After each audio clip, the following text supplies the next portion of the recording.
Hermanos y hermanas, buenos días a todos.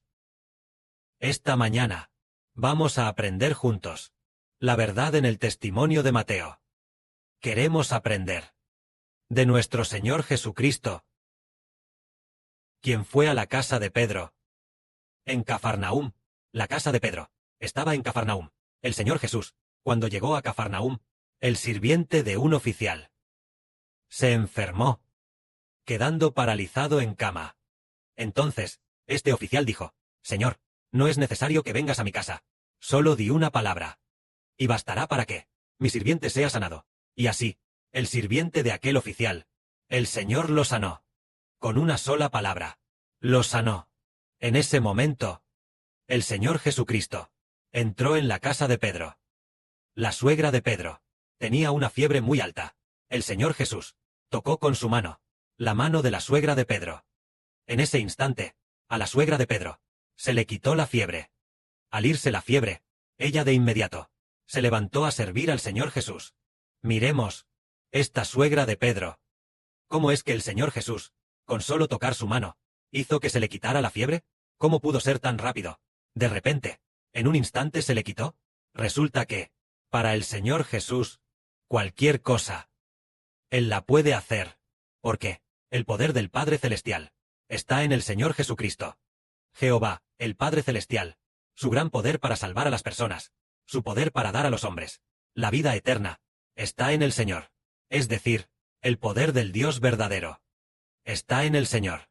Para el Dios verdadero, todo lo que Él hace se llama milagro. Por ejemplo, pongamos un ejemplo. Por ejemplo, si una persona quiere curar el resfriado de un enfermo, o la fiebre de un enfermo, tal vez le dé medicamentos, o tal vez le ponga una inyección, o tal vez use agua tibia, ponga una toalla en el agua tibia, y luego, después de escurrirla, la ponga en la cabeza del enfermo. Tal vez pasen 1 o 2 días, o de 3 a 5 días, para que el enfermo empiece a mejorar. Pero el Señor Jesús, con solo tocar al enfermo con su mano, éste se sanó de inmediato. En realidad, el Señor Jesús no necesitaba usar su mano. Con solo una palabra suya, también podía hacer que esta persona se sanara. Y Jehová, el Dios verdadero, a quien quiera sanar, ese se sana. Jehová, el Dios verdadero, dice que te sanes de tu enfermedad. Y cuando Jehová, el Padre Celestial, habla así, la enfermedad de esa persona se sana. Ahora, esta autoridad, Jehová, el Padre Celestial, se la ha entregado a nuestro Padre, el Señor Jesús. Por lo tanto, tan pronto como el Señor Jesús impuso las manos sobre aquella mujer, ella se curó inmediatamente. Realmente es maravilloso, tan maravilloso, este tipo de obra. Nunca habíamos oído hablar de ello. ¿Cómo con solo poner la mano sobre esta mujer, con solo tocar su mano, la fiebre alta desapareció inmediatamente? A continuación, al anochecer, mucha gente trajo a muchos que estaban poseídos por espíritus malignos, personas controladas por espíritus malignos, ante el Señor Jesús. Con solo una palabra del Señor Jesús, a todos los espíritus malignos los expulsó. Y sanó las enfermedades de todos. Fue solo con una palabra del Señor. Aquella misma noche, tal vez decenas de personas, o cientos, o tal vez 200 o 300 personas, fueron al Señor. Tal vez había 10 enfermos, o 20 personas. Con solo una palabra del Señor Jesucristo, todos los enfermos se sanaron por completo. Tal vez el Señor Jesús no tocó a aquellas personas, o aquellas personas tampoco tocaron al Señor. Al Señor le bastaba una palabra para que todos, de sus enfermedades, se sanaran. Entonces, este Señor, este Señor, con solo una palabra hizo que, aquella noche, tal vez decenas de enfermos, con una palabra del Señor, se sanaran. Este tipo de poder, ¿de dónde viene? El Señor Jesús, ¿quién es? ¿Cómo es que con solo una palabra, incluso los espíritus malignos se van? Incluso los espíritus malignos se someten a la autoridad del Señor Cristo. Y entonces, se van, sanando las enfermedades de la gente. Entonces, este Señor Jesús, ¿qué clase de persona es realmente? ¿Puede salvarnos? Con solo una palabra, hace que los espíritus malignos salgan. Decimos que, el Redentor, nos salva de las ataduras del pecado. Jesús puede salvar a las personas y sanar sus enfermedades. Entonces, el pecado que nos controla, desde la infancia, y que nos controla hasta ahora, ¿puede Jesús salvarnos? ¿Para que a partir de ahora, por su nombre, ya no pequemos? Decimos que Jesucristo vino al mundo como hombre. Él vino precisamente para salvar a los pecadores. Pero, ¿vino el Señor Jesús al mundo para sanar las enfermedades de la gente? ¿Era ese su propósito? No, no lo era. Él vino al mundo y sanó enfermedades, solo para demostrar que su identidad tiene autoridad y poder para salvar a las personas del pecado. Para demostrarlo, su identidad es el Hijo del Creador, el Hijo de Dios. Jehová Dios está con él. En cuanto a si él puede salvar a las personas del pecado, habría que esperar a después de su crucifixión. Después de ser crucificado, Jehová Dios puso su espíritu, el Espíritu de Dios, se lo dio al Señor, para que el Señor diera el Espíritu de Dios. ¿A quién? Quien lo reciba, recibe el Espíritu Santo. Sí, el Señor Jesucristo, cuando Él, después de ser crucificado, Él tiene la autoridad, para que, de ahora en adelante, por su nombre, ya no pequemos más, y también tiene la autoridad, por su nombre, de obtener una vida renacida. Entonces Él puede salvarnos. Decimos que el Señor Jesucristo nos salva, lo que significa que nos hace obtener una vida nacida del Espíritu Santo, una nueva creación.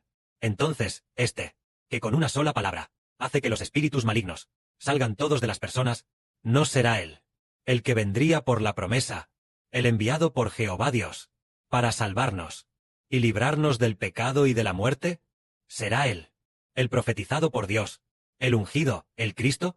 Pero, en cuanto a su identidad, la gente de aquel tiempo pensaba que era Galileo, el hijo de María. Entonces, ¿es realmente Él el Hijo de Dios? Desde la antigüedad, nunca se ha oído, nunca se ha escuchado, de ningún profeta, que impusiera las manos sobre alguien, y esa persona fuera sanada de su enfermedad.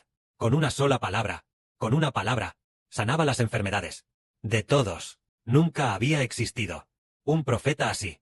Pero Jesús, ¿qué clase de persona es realmente, para poder hacer milagros tan poderosos? Sigamos viendo. En aquel tiempo, las enfermedades de todos fueron sanadas. Así, se cumplió lo dicho por el profeta Isaías. Él tomó nuestras enfermedades y cargó con nuestros dolores. Las enfermedades de todos, el Señor Jesucristo las cargó, las llevó sobre sí. Él cargó con nuestros dolores. Los enfermos sienten mucho dolor físico, pero con una palabra del Señor, fueron sanados. Así que los enfermos sean sanados. Es el Señor Jesucristo, cargando con nuestros dolores, compartiendo nuestros sufrimientos. En ese momento, algunos vieron que el Señor hacía muchos milagros, y entonces, mucha gente se reunió alrededor del Señor, y el Señor mandó a los discípulos cruzar el barco al otro lado. En ese momento, se levantó un escriba, porque el Señor Jesús iba a subir a la barca, para ir al otro lado. Entonces, este hombre le preguntó al Señor, le dijo al Señor, Maestro, a donde quiera que vayas, te seguiré. Te seguiré. El Señor Jesús le dijo, las zorras tienen guaridas, y las aves del cielo tienen nidos, pero el Hijo del Hombre no tiene donde recostar la cabeza. Esto significa que seguir al Señor es difícil. No hay donde recostar la cabeza. Había otro hombre, a quien el Señor le dijo, sígueme. Pero aquel hombre dijo, Señor, permíteme que vaya primero a enterrar a mi padre. El Señor Jesús le dijo, deja que los muertos entierren a sus muertos, y tú ve a anunciar el Evangelio del reino de Dios. Este hombre parecía agradar al Señor, por eso el Señor dijo, ven y sígueme. Pero de este hombre, su padre, aún, tal vez ya había fallecido, y nadie lo había enterrado aún. Pero el Señor dijo, deja que los muertos entierren a sus muertos. Y estos dos muertos, ambos se refieren a los incrédulos, es decir, deja que los incrédulos entierren a sus propios incrédulos. Y ya está, tú solo ve a anunciar el Evangelio del reino de Dios. El Señor Cristo dijo, tú solo ve a anunciar el Evangelio del reino de Dios. Aquí dice, anunciar el Evangelio del reino de Dios, lo cual significa pedirle a este hombre que se concentre únicamente en seguir al Señor. Veamos ahora, si en casa ocurren algunas cosas que nos hagan regresar, ¿deberíamos ir o no? Por ejemplo, este hombre dijo, Señor, permíteme que vaya primero a enterrar a mi padre. Entonces, su padre ya había fallecido. Este incrédulo ya había fallecido.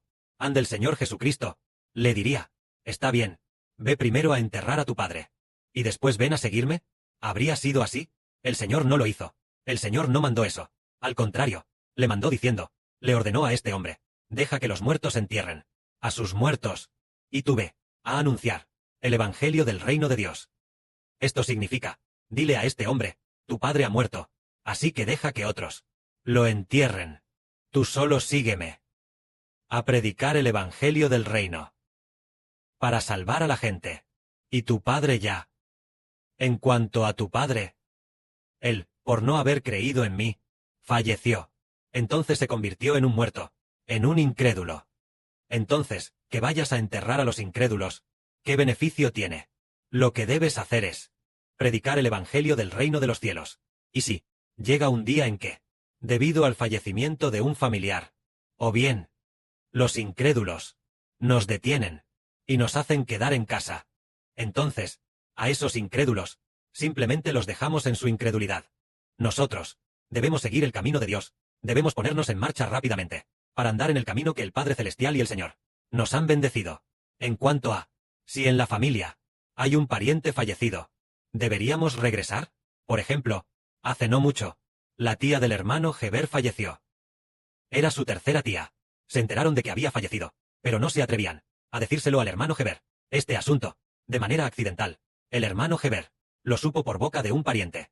Entonces, nosotros, como hijos de Dios, no debemos preocuparnos por los que ya han fallecido, sino preocuparnos por los que aún están vivos, y por su salvación y vida eterna. Y si ya hemos dejado nuestra tierra natal, entonces, tal como el Señor nos ha enseñado, debemos esforzarnos al máximo por buscar el reino de los cielos, esforzándonos al máximo por edificar el reino de Dios. Todo lo demás que quede atrás, debemos entregárselo por completo a Dios, y eso es suficiente. El Padre Celestial Jehová asumirá toda la responsabilidad por nosotros. En ese momento, otra persona le dijo al Señor, Señor, estoy dispuesto a seguirte, pero permíteme volver primero para despedirme de mi familia. Esta persona dijo que quería volver a despedirse de su familia. El Señor respondió, nadie que mire atrás después de poner la mano en el arado es apto para el reino de Dios. Entonces, poner la mano en el arado y mirar atrás significa que, al poner la mano en el arado y mirar atrás, lo que implica es que, para seguir al Señor, estás dudando y mirando hacia atrás. El Señor lo llamó a seguirle, pero él, dudando, dijo, déjame volver primero a despedirme de mi familia. Entonces el Señor dijo, que no es apto para el reino de Dios, lo que significa, que no es digno de recibir el amor de Cristo el Señor, porque esta persona, al poner la mano en el arado y mirar atrás, muestra que, aunque seguir al Señor es muy noble y correcto, él, sin embargo, no puede desprenderse de su familia, y al no poder desprenderse de su familia, es como poner la mano en el arado y mirar atrás. Aquí, esta persona dice, Señor, por favor, permíteme volver primero a despedirme de mi familia. Entonces, despedirse de la familia, entonces es no querer dejar a la familia. Eso es poner la mano en el arado y mirar hacia atrás, pero poner la mano en el arado y mirar hacia adelante. Mirar hacia adelante. ¿A quién se mira? Es mirar al Señor Jesucristo. Entonces, si una persona mira al Señor Cristo, mira al Señor Jesucristo, ya no mira a su familia, sino que su mirada, hacia adelante, hacia la dirección del Señor Jesucristo, mirando al Señor Jesús, siguiendo al Señor Jesús, y luego, ya no mira hacia atrás. Entonces esta persona es la que pone la mano en el arado y mira hacia adelante. Entonces es digna del reino de los cielos. El Señor Jesús dijo, el que pone la mano en el arado y mira hacia atrás, se refiere a querer seguir al Señor, pero amar a su familia, más que al Señor. Por eso el Señor dijo, que no es digno del reino de los cielos, que no es digno de recibir el amor del Señor Cristo. A eso se refiere. Que la gloria sea para el Padre y el Señor. Amén.